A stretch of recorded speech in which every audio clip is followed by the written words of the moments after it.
That guy is just in time. That's it. Hey, Billy, how are you? I'm good. How are you? I'm doing good. Welcome to another episode of Just in Time. This is episode 4, and we're talking about AI for lighting professionals. And we're going to get into what exactly that means. My guest here today is Billy Hodges. Now, Billy, you have experience in design. You were an engineer. You've done sales leadership, been in education, gone over organizational strategy. I saw you also founded Digital Filaments back in 2012 and Yep, were the co-founder for an organization called AAILA. That's the American Association of Independent Lighting Agents. correct. We'll talk a little bit about that. That merged with NEMRA in 2024 and became part of their NEMRA lighting division, right? Correct. It really became the number lighting division. Well, that is an impressive resume to be sure. But now you are taking things in a different direction. You're taking all of that experience, the Yep. founding of organizations, the building things from scratch, understanding how small operations actually run. And you're bringing that to small businesses, like up to between 1 to 30 people. And you're Yep. helping them to create custom tools for Hmm. how they already work. And you're even offering to stay on as a fractional partner so that the team can keep running, keep being better over time. Did I get that right? That's exactly right. It comes down to my principle, ever forward. Ever Well, we're going to forward, get into learning those. something every day. I like that. I like that a lot. I think my version of that I got taught by Steve Carmichael, technical director for me when I was at college. He said, I know something you don't know. I teach you. Now you know something too. Yep. So Keep learning. let's just talk about, given all of the experience that you have, given the new path that you're on, what is this gap or this need that you're trying to fill? What were you seeing uh, amongst lighting companies, these small businesses between 1 to 30? What were you seeing there that you said, I need to help? They need me. It's a little bit less about the lighting itself and a lot more about the fact that there's a lot of small businesses in lighting. And having started a small business from scratch, and building it up and living the HR and living the cash flow and living the chasing of receivables and all of the things that are in front of you as a business owner, in addition to, by the way, you have clients that need this, that, or the other thing. Mm-hmm. There's a tremendous amount of extra friction in just in any business, right? We're humans. We've got our quirks. Our businesses grow organically. And these businesses all can be better every day, right? And so that's ultimately what I've been driven by. And here we are, much like the LED revolution, where I think back to when I started Digital Filaments, we were the LED agency at the time. Literally, people in Philadelphia thought of us as the LED guys, and they would come talk to us about, well, we really want to do it with LED. There's all these great features of LED, but it's harder, right? At this time, there were no standards. We were just trying to figure out how to get LEDs to be the same color as the one next to them. And so this challenge was, it was the bleeding edge of LED lighting at the time, right? And I love that kind of innovative challenge. And we're at that point again with these business tools, these tools that are AI backed systems that really give us a tremendous amount of opportunity to create things really fast. We have the ability now to create things very fast. Everybody's reels, all these things are coming at us that are saying, if you're not 10xing right now, if you're not Sure. 20xing right now, like you are missing out. You're going to be left in the dust. Yep. There's a lot of that going on. What's the reality that you see? How are most people getting their feet wet in this new AI world? Well, first to the 10X people, I was talking to my son. He's an industrial engineering student at Penn State. He's going to be a senior this year. And we're Congrats. talking about these tools, and he says to me, yeah, you can go really, really fast in a direction. If it Mm, happens to be the wrong direction, you go really, really far in the wrong direction. And Hmm. this, comes down to sort of the core of my thesis that this is all about making things better for people in business. That's really what it is. And so, how do we apply these tools in a way that really creates a smoother, improved environment with humans in the loop to make sure that we're not going 10x down the wrong road? And if lighting was in service to algorithms, maybe there's something that we could crack until the next algorithm came out. But lighting is for people. Lighting is for buildings. Lighting is for environments that are not consistent from one edge of the site, one edge of the room to the other. And so we have always had sort of infinite directions we could go. And if you assume that we could always have more serfs on the castle build. We've always had infinite production in a way, right? We could always Mm, have more people building it, but someone had to decide what we were building. Now we're just having to decide that much faster and every day. mm. And if what we're building is not of value to the project, to the owner of the project, or in my case, to the people in the business or the owner of the business, then we're not succeeding. It's that simple, right? It has to be something that is improving a process, improving a human aspect of the business. So part of my original question is, what are you seeing the first entry point? How are people interacting with AI currently? For myself, Yeah, as a both still a regional salesperson, and then there's the aspect of my business and what I do here with Just in Time. I'm running like two separate AI platforms to help me facilitate that. Like I have the stuff for normal work, for regional sales work that is provided through the company, through the systems that they own and that we operate within, which is all like Microsoft and Copilot based. And mm-hmm. then I have the stuff on my personal side for my just in time business. It's trial and error. It's like web forums, it's understanding. And my approach to this was not that I'm worried about AI taking my job or replacing me, because I know that what I do holistically is very much people oriented. But not everybody has that. Not everybody's job is people focused. It is a matter of input, output, and some of those could also be scared. But I take it to the idea that if you were working a farm and then all of a sudden they brought in a tractor, you could either try and compete with the tractor, or you can learn how to use or fix or service the tractor to still make yourself valuable in the new situation. So Sure. with that kind of concept in mind, what are you seeing with small business owners across this landscape? How are they getting their feet wet? And what's like a miss that most of them could do to start to even 1x? I think the hard part for business owners out there right now is typically that they are involved in their business all day long. So the research and development that you're talking about is really, really hard to spend time on. I've got one client who we were out at dinner and then we're getting in the car and we're heading back. And, we've been talking about what I've been doing lately. And he says, I want to build a GPT for my business. I Okay. think I want to get out of the business of being the source of truth for everybody in my company. Every Mm, time someone comes to me with a question, I'm I've got to go verify with my partner if that's the policy, check with the manager in that department. Is this how we're doing this? And come back. And 30 minutes later, I have an answer for somebody that really, I've already worked so hard to write all this stuff down in a manual. What if we could have a source of truth that was reliable and trustworthy, not just for me, but for the people using it? mm. And we created a source of truth, a knowledge base for him based on his, uh, documents already. And truly anybody could learn to do any of these things, but it takes time to figure out how to do this and do it well, and then to Of deliver course. it and all of that stuff.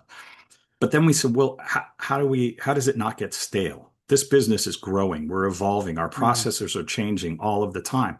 If we've got, this is no better than a written document if it doesn't evolve with us.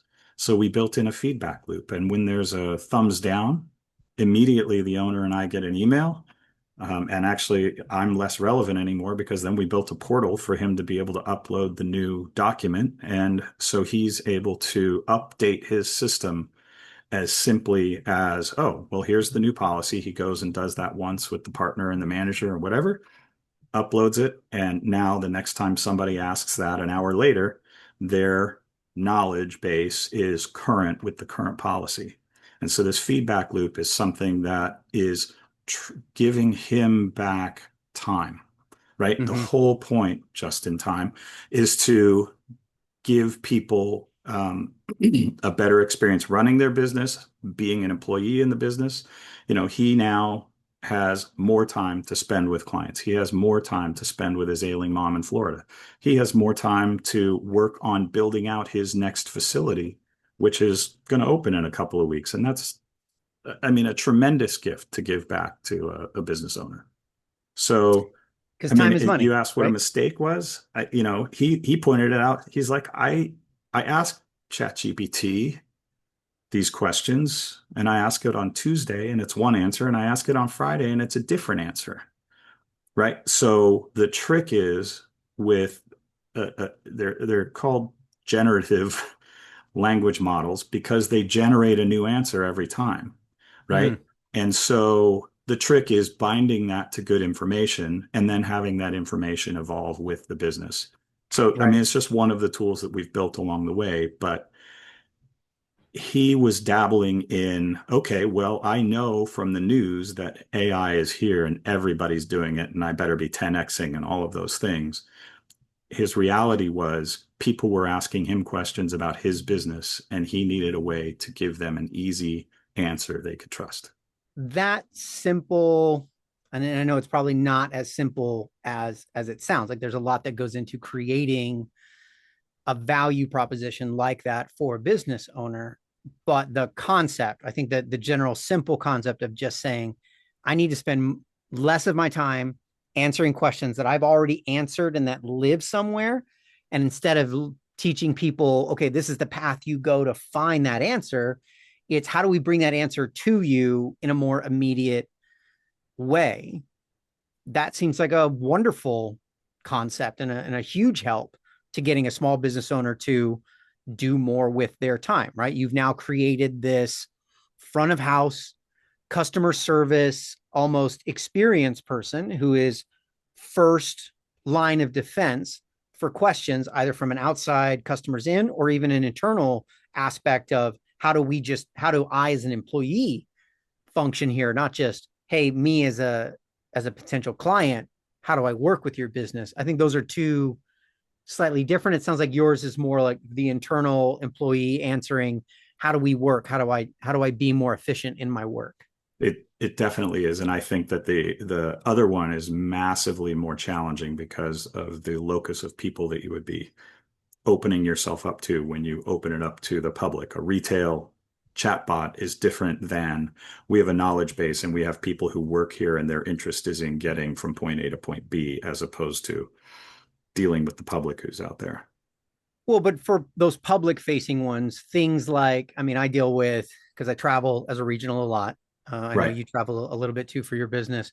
When I have customer service questions related to the airlines or my rental car or the hotel, I prefer a chatbot experience generally to get most of those high level answers with the ability to then go or be directed to a direct human if I'm not finding that answer. Even if it's a Sure. direct human chat, whether I leave the chat and go to a phone doesn't really matter to me, but it's transitioning from an automated reply to a human reply.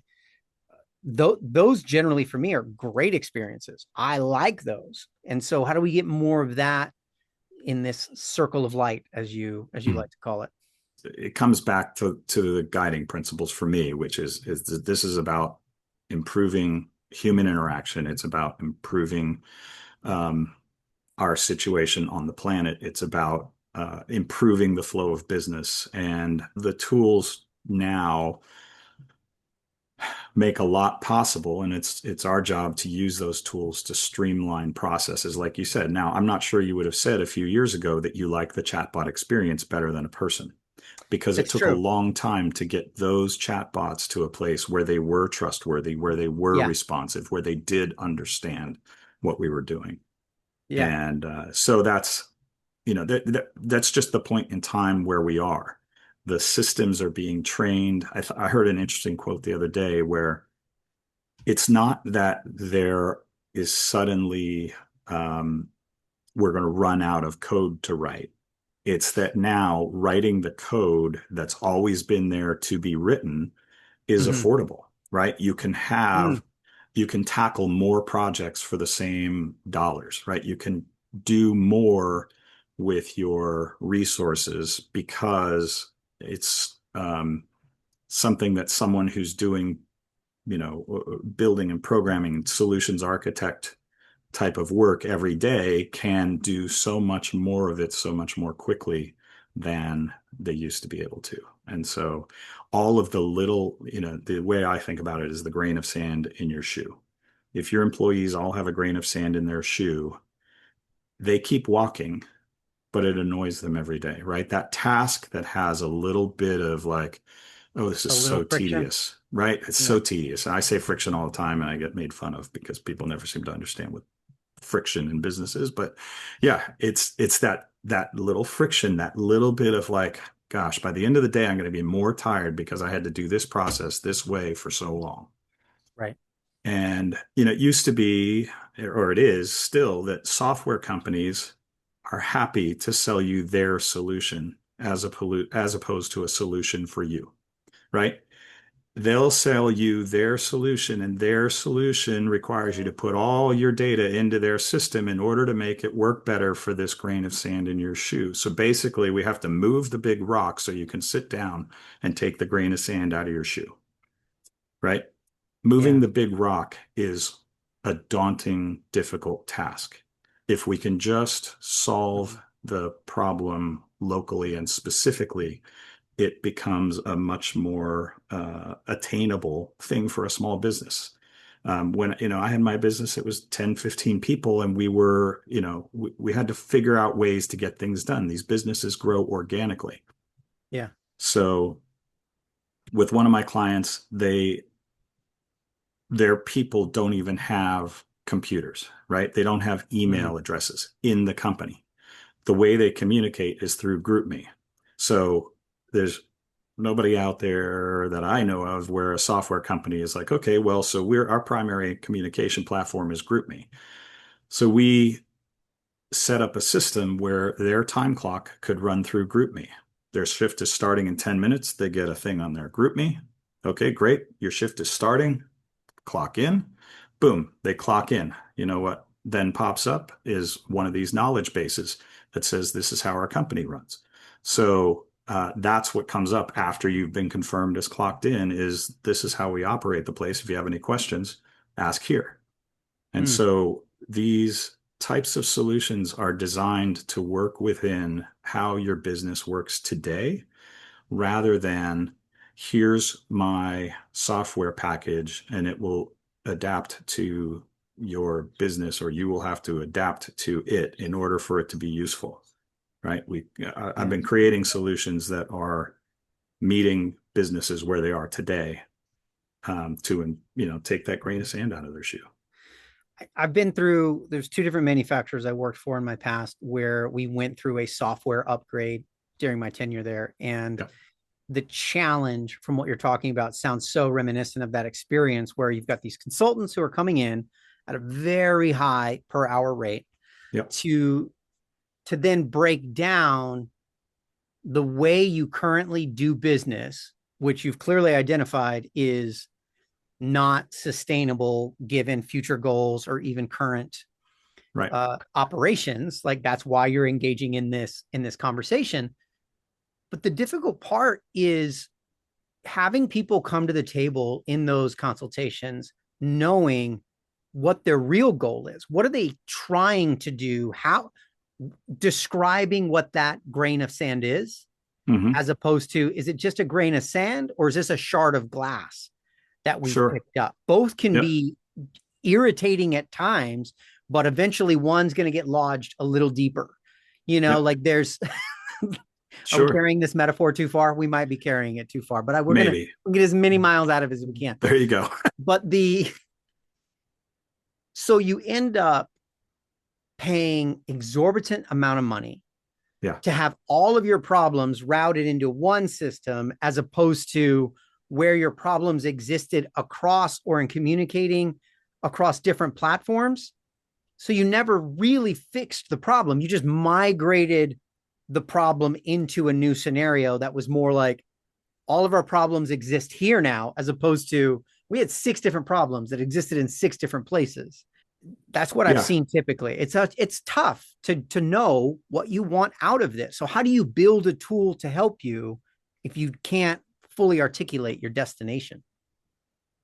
Yeah. I start with interviewing folks about sort of where they want to go and what their pain points are today. And I really kind of try to suss out the details around that with folks. Then I try and dive into things that will, what if it's a little piece of gravel instead of a piece of sand, right? Let's get that piece of gravel out of your shoe first, Mm-hmm. right? Now everybody's walking a little bit easier. And so You didn't even it's notice the sand was in there because the gravel was, correct, was too much. correct, Like, yeah, yeah, yeah. Okay. right? And so how do we make that piece easier for one people, 10 people, however many it is within the company, without making it a giant change? I mean, I think that the capability of the tools now is that we can design things that don't require massive shifts in thinking or data storage or whatever. You can build progressively, you can design around the problem on the outside, and then when it's introduced to your team, it's a smooth process. For me, and I've slowed down clients. Can we roll this out to the team? I'm like, let's go through a test with some people first. Let's, Right. and small business people are ready to move. So I want to move quickly, but I also don't want them to have the embarrassment of the thing not working the way they thought it did Right. because they didn't vet, I mean, it's custom tooling, right? It's a simple Yeah. solution, but we're trying to make it better for the owner. And if we introduce it badly, it doesn't make it better for the owner, it makes it worse. Yeah. And you're dealing with these smaller companies, like 1 to 30 people. Yep. So the team that is most affected by the new tool, we talk about, well, let's do a test group. Let's do like a small rollout or a staggered rollout. It could just be the one person Sure. who really makes up that team. So you can't stagger that rollout. They either are like in it and they're testing it and they're doing it, or they're not. But during that time, the testing phase, you're doubling up on their workload, right? You're asking them to participate in this scenario where we're testing and vetting for the benefit of you long term. But in the Correct. short term, that's pain, right? Anytime you're asking the team to do something in addition, especially if it's for the benefit of the company, if they're not totally vested in the company idea, Mm-hmm. then you're asking them to do double work as opposed to making a better future. So it's important to keep the double work aspect to a minimum for the people who are going to be using the tools. So when you frame it like that, it's like, well, we don't want to bring them in just yet because we don't want to slow them down. And yet theirs is the most important perspective because they're the front line who's dealing the most with it. Whereas you're dealing with an owner here on the back Right. who has a small list of complaints that they're trying to solve, but we're not engaging with the person who's actually involved with them to get the nuance behind those. Or, a lot of times in sales, the question asked is not the question asked. Meant. Right. It's that ghost out there that they're just like, well, what's this? And you're like, that's not what you really care about. That's not Right. that's not the important thing. Let's find the Yeah. Let's find the get thing to the that's meat got of this meat to it. subject. Yeah, Sure. exactly. So how do you deal with that? So this comes down to the fractional idea. Okay. I've said that to people and they're like, what is fractional? Fractional is sort of what you would think. It is, I am a part of my time is dedicated to your company. And if you bring me on in a part-time sort of role, you get to engage with me as a consultant for a fee and get the benefit of all my experience and all of the work that I'm doing with these tools day in and day out for multiple customers, which will only make your tools better. And I'm on the team, like I'm in that group with the team. They know who I am, and if they have a question, they can reach out to me as well because that's how the owner wanted it to be. So I'm integrated in the business, and it's like a monthly retainer, right? And the result has been in that business that we're up to like 12 modules of different things that we've improved, and it all comes to one homepage now. Hmm. And the system is not just streamlining things for the owner anymore. Now we're streamlining things for the HR person, the person who does the accounting, all of the interfacing between sort of the strict accounting software and the technical software that any business is using for their industry. Those are the small business challenges that I'm looking to. It's been super gratifying for me to help people solve these problems, to do it quickly, to do it affordably, and to make their businesses run better. I ran a business, so everything I do is branded with their business on it. Like I get that branding matters. It's not, um, Hmm. all of the little things about running a business. I'm bringing that eye to what I do when I'm developing things for them. You mentioned you had kids. I do. You have the son in college, and then you have a daughter as well, right? I have three daughters Three and one daughters. Oh my son. God. Yeah. I have the son in college. I have the youngest daughter in college. And I have one that is a boomerang child who's living here at home. She's got a named principle in my philosophy for my approach to doing this business. I have five principles that I go to every day. One of them is the Rose principle because Rose is of a generation where there's a lot of concern about AI and what data centers and the tools of AI are doing to the world. And I Yep. think the challenge and the unfortunate thing is that AI and the incentives to build AI are so strong that the Planning Commission in rural America has like little to no chance to be ahead of them. Ironically, I think AI will ultimately help this situation, but for the moment, it is a massive challenge. And what that means in my house is that my daughter comes home and she sees that I'm hard at work and building a business, but she also sees that I'm hard at work using tools that she thinks are poisoning the planet. And so Yeah, my kid came home and brought a stat with them that said every time you run a query, you use 8 ounces of water. uh-huh, yeah, glass of water down.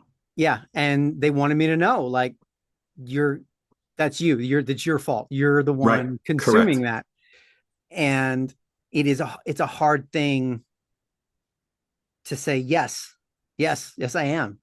Hmm. So, I mean, there's a lot of aspects to this. One of them is that water is so much better than air cooled, and we use water because it's so much more efficient to use water to take heat away from these things. Hmm. However, it doesn't need to be an open loop where clean water comes in and clean water goes out. It could be a closed loop and maintained as such so that the water is heat exchanged. But if the rural municipality is not requiring that of the data center builder, I can tell you that it's cheaper for them to take cold water from the ground and pump it out hot than it is to maintain a closed loop. And so, again, I think that AI will help solve these things. It will help the municipalities to get ahead of the codes and the reasons for building with the life of the planet in mind. And it will also help the engineers to engineer systems that are more effective at cooling these things, more effective at doing the work with less cooling, and it will incentivize more and more green energy along the way.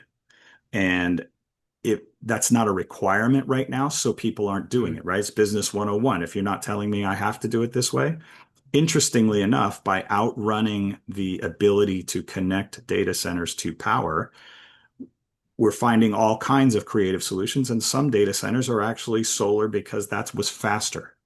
Some data centers are on a natural gas turbine because that was faster than getting a connection to the grid.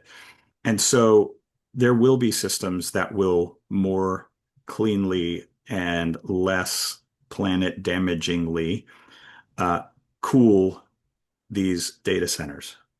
Mhm. We're at an unfortunate point in time where it's a little bit bigger than a pebble in our shoe. I think we've covered a sufficient amount of ground here, and I'm even still just trying to process half of what we've just talked about. This has been really great. Anything like really burning in your mind that you want to make sure we talk about here before we go? I think the most important thing is that it's not AI for AI's sake. Um, That's important. AI is enabling me to help people make their businesses more efficient. Several of the modules in that company's, base have nothing to do with AI, but they got built quickly because the tools were available to me to do that quickly and affordably. So again, I come back to my principles. If we are not improving the situation for humans and for the planet, then we're failing. So I'm ultimately trying to make business better for the people that operate businesses, because the people that operate businesses have expertise and artistry that they need to offer to the world. And they can't ignore the fact that these tools are out there, but they need to use them to enhance what they're doing. And I'm here to help do that. That's fantastic, Billy. Now, on Good. the lighter side of life, for people Yeah, to get to know the true Billy, uh, sure. I've got just a few. What's your sign? My sign, Yeah, Scorpio. Scorpio. Yeah. And Do for you the feel like that's sign a people out there, I married a Scorpio too.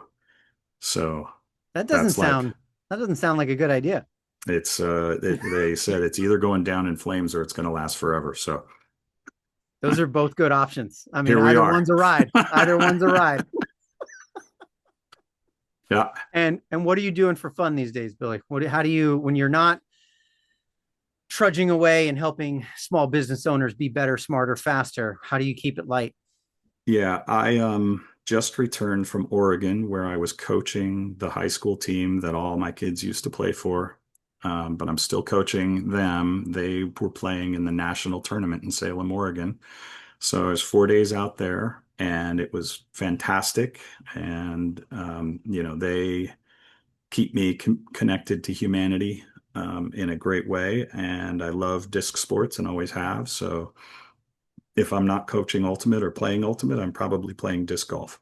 We, as a family, went and saw an Uh-huh. ultimate frisbee competition here in Toronto. It Uh-huh. was the Toronto team Mm-hmm. versus who did they verse? I don't recall off the top of my head, but it was fun. It was at the University of Toronto's field, Mm-hmm. and yeah, it was like a really great time. Enjoyed ourselves. It's a fantastic, it fits with my whole humanity thing because it's a fantastic sport that is based on the first rule, which is called the spirit of the game. Mm, And it means that everybody on the field is the referee. There are no referees. There, in your case, you were watching a semi-pro version where there are referees, but yeah, Division One NCAA competition, there are no referees. So really, you that's really decide the interesting. national championship with an honor and respect for your competitor. So it's a pretty tremendous thing to teach kids, and that's why I keep coaching. I'll be taking the Philadelphia team to Colorado for the youth club nationals, as opposed to the high school nationals where I just was. So um, I think teaching preteens and teens that there's a value in respecting the player on the other side and respecting the game and not doing whatever you can to get away with something when the ref's not looking is an important, valuable lesson. Absolutely. Now, as Yeah. a person living in Philadelphia, Yeah. do you have a Philadelphia sports team allegiance? So throughout my life, I've been a hometown team supporter. So growing up, I was a Seattle Seahawks fan and a Mariners fan. And when I lived in LA, I was a Lakers fan. It was a good time to be a Lakers fan, I'll tell you that. Oh, I bet. Good Um, years. and here in Philadelphia, we're always a fan of, the Penn State football team, the Eagles football team. I'm pretty much a playoff fan for most of the other sports, but I'll watch football all season long. So yeah. Okay. And if there's a hometown team or a place I've lived involved, then that's the team I'm rooting for. Because my spouse is an East Coaster. She grew up in Uh-huh. Cherry Hill, Yeah. and everything about my kid's first real song was the Eagles fight song. Yeah. Go Birds. Yeah, go Yeah. birds. So those kind of things he's been raised up in, but I'm like, I grew up in Texas, and while Sure. I was not, I mean, I grew up a Cowboys fan, but when she met me, I'd already moved away. It was kind of like religion, you grow up in Sure. certain Sure. Yep. something, Yep. you venture Yep. on your own, you try Yep. atheism for a while, you're like, I don't really like Right. anybody, and then Yeah. eventually you're like, I followed this path. But now you're a baptized Birds fan. I like it. I I like football. I Yeah. love football actually. It's my favorite sport. I love the chess match of it, Hmm. the sheer athleticism that's involved and what they're able to do. And I like that it's kind of moved into spectacle and entertainment as much as it is sport. I like that they've leaned into those aspects with the players. I think it's great. But I like Chicago. I lived there 18 years. There's a lot of affinity for Chicago as a team and as a city, and watching what they, riding the ups and downs with the team. I always like Sure. New York. We think about business in New York. If things weren't going great, now that they've got a championship under the belt, like projects are going to open up. Inspectors are all of a sudden like approving stuff that was maybe questionable. Like everyone's just in a Babies are being better, born. I mean, it's babies are good being stuff. born. It's such a good time when your team wins. It Yeah, carries a city, like the whole city emotionally just rides a little higher. Even the people who aren't like fans, you feel it. for It makes a sure. difference, makes a huge difference. Yeah. Yeah. I mean, I love the Philly sports mentality in general. I love it here. I mean, I'm really a Philadelphia Union fan. So if you're a soccer fan, that's Oh, my okay. big MLS passion, many years with season tickets there. And, So but like FIFA World Cup right now, are you like, do you who have a team? Who are you following? I'm the most strange soccer fan you'll ever know. I am a Philadelphia Union fan, and the rest of them play soccer. Like I, I people are crazy about the getting up early and watching the European Champions League and other things. And I'm like, what? So are the Union playing? If they're not playing, then why are we doing anything? It's that's how my fandom is. It's pretty Philadelphia specific, I guess, in that respect. So That's respectable. yeah. Well, thank you, Billy. How are people going to get a hold of you? So I'm on LinkedIn. I can give you my info. You could put it here at the end. I got feel free to call. My company is called GlidePath Consulting, and that's glidepath-consulting.com. And that's really how to find me, I guess. LinkedIn, probably the easiest. Billy Hodges. Billy Hodges founder, I think is the tag. So we can put it up on the screen, can we? Yeah, All right, great.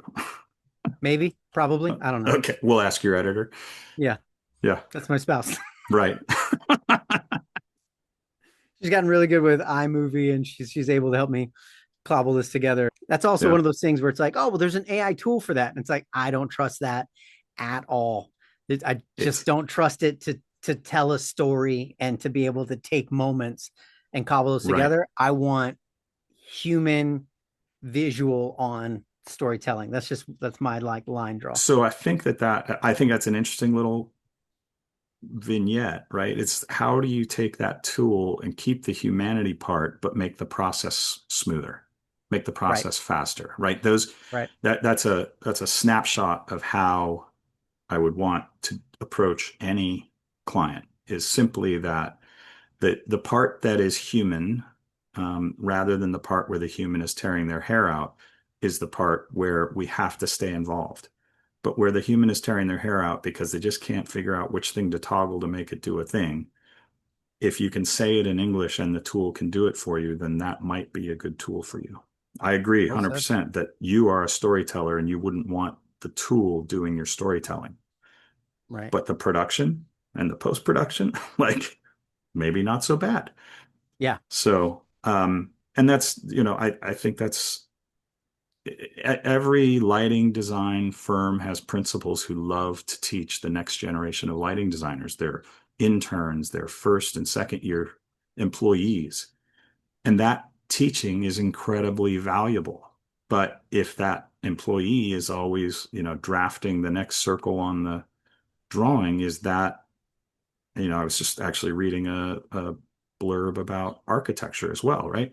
Their architecture, you spend 10 years measuring how many lines you put on a drawing and how accurately did you put all the words on the drawing before you even really get any sort of design role in a large architecture firm, right? You're junior, then you're architect assistant level one, architect assistant level two, and you go all the way through this process. And eventually you get to make some design decisions. Well, how special would it be if your fellow in the IALD could spend more time working with the youth in lighting design because the production piece started to get reduced? That's Mm. where I think the value in this all is that Hmm. those human moments, those design directives are distinctly ours. And there's always been a million ways to do it. Hmm. I think the biggest gap there that most people challenge is to say the manual side of learning is what helps instill and capture those concepts for many. I think not all people Sure. learn in different ways and in different formats, some visual, some whatever, like tactile, all those things. But there is something to when you've done it by hand, then doing it digitally or any other way, or even just visually in your head, putting that together, it makes sense differently. So I think you're right. And I think the other piece of this that my original statement undersells is the idea that the building still needs to be built. And Mm, the giving documentation that is accurate and buildable and complete and faithful to the original design is critically important. And that is a whole learning in and of itself. So, to your point, doing the documentation enough, stubbing your toe enough times on, oh, yeah, the contractor, how would the contractor have known that? Because I didn't actually tell them that. I had it in my head, but it's not actually in the drawings. Like, those are process learnings, which are also important in the whole thing. It's just that there's also a lot of repetitive pain hmm. that doesn't necessarily have to be there. That can be, okay, after I've learned the lesson a number of times, maybe we could just do this a little quicker, and let's challenge me, the young designer, to review what was produced effectively rather than simply doing the production, right? Like, that's elevating the human's skills along the way. So that's how I Yeah, think about it. that's a great way to think about it. Billy Hodges, thank you for your time today. This You're has been a quite great welcome. conversation. Thank you all for listening and sticking around. Hopefully, you found value here today. Come back to us next time for another episode of Just in Time.